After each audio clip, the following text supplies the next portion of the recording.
بسم اللہ الرحمن الرحیم۔ حضرت زکریہ علیہ السلام کا شمار اللہ تعالیٰ کے جلیل پیغمبروں میں ہوتا ہے۔ قرآن مجید میں آپ کا ذکر مبارک 7 مرتبہ آیا ہے۔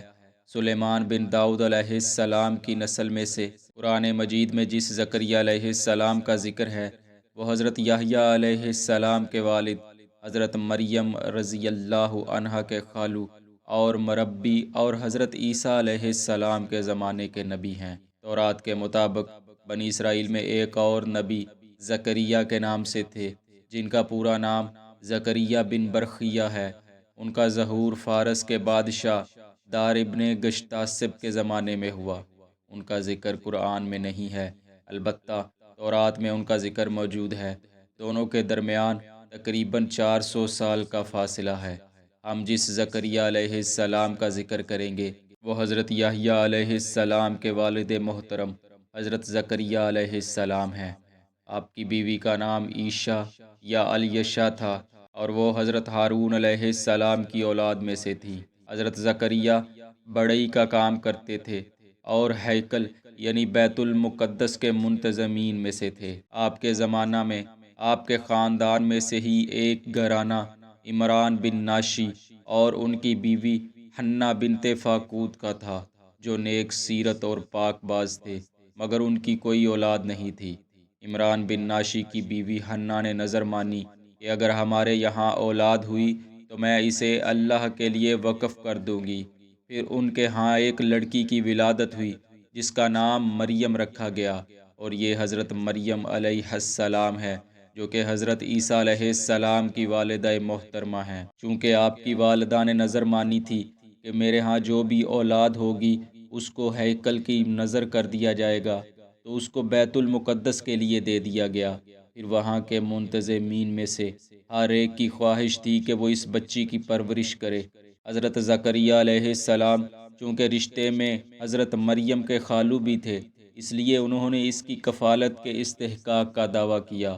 پھر قرآن اندازی کی گئی جس میں حضرت زکریہ علیہ السلام کا نام آیا اور حضرت زکریہ علیہ السلام نے ان کی تربیت و کفالت کی ذمہ داری اٹھا لی۔ حضرت زکریہ علیہ السلام لا ولد تھے، یعنی آپ کے کوئی اولاد نہیں تھی۔ آپ کی بیوی بانجھ تھی۔ جب انہوں نے حضرت مریم علیہ السلام کے پاس پڑے انواع و اقسام کے اور بے موسم پھل دیکھے تو تعجب فرمایا اور حضرت مریم علیہ السلام سے پوچھا کہ یہ پھل تمہیں کہاں سے آتے ہیں؟ حضرت مریم علیہ السلام نے فرمایا یہ پھل مجھے اللہ تعالیٰ کی طرف سے آتے ہیں۔ جب انہوں نے مریم کا یہ جواب سنا تو ان کے دل میں اولاد کی خواہش پیدا ہوئی اور انہوں نے اللہ سے اپنے لیے بیٹے کی دعا کی تاکہ وہ آپ اور آپ کے آباء و اجداد کے علم اور نبوت کا وارث بنے۔ اللہ تعالیٰ نے دعا قبول کی اور بیٹے کی بشارت دی گئی اور اس کے سعادت مند ہونے کی علامتیں بھی بتائی گئی، اور ان کی بیوی کے حاملہ ہونے کی یہ نشانی بتائی کہ وہ 3 دن تک لوگوں سے بات چیت نہیں کر سکے گی۔ الغرض اللہ تعالیٰ نے آپ کو 120 سال کی عمر میں بیٹے کی نعمت سے نوازا اور اس کا نام بھی اللہ تعالیٰ کے حکم کے مطابق یحییٰ رکھا گیا، جسے اللہ تعالیٰ نے نبوت سے بھی سرفراز فرمایا۔ حضرت زکریہ علیہ السلام کی وفات سے متعلق بعض مورخین نے کہا ہے کہ ان کی موت طبعی ہوئی، جبکہ بعض نے یہ نقل کیا ہے کہ جب یہود کے ایک بادشاہ نے حضرت یحییٰ علیہ السلام کو قتل کر دیا تو اس کے بعد یہودی حضرت زکریہ علیہ السلام کے قتل کے در پہ ہوئے۔ آپ یہود کے حملہ کی وجہ سے شہر سے باہر نکلے کہ کہیں روپوش ہو جائیں، اور یہود ان کے پیچھے بھاگے تو آپ نے قریب ایک درخت دیکھا اور اس سے کہا اے درخت مجھے اپنے اندر چھپا لے۔ درخت چر گیا اور آپ اس میں روپوش ہو گئے۔ ایک روایت کے مطابق جب آپ درخت میں داخل ہو گئے تو آپ کی قمیص مبارکہ ایک پلہ درخت کے باہر ہی رہ گیا۔ جب یہود وہاں پہنچے تو شیطان نے انہیں ساری بات بتلا کر کہا اس درخت کو آری سے 2 ٹکڑے کر دو۔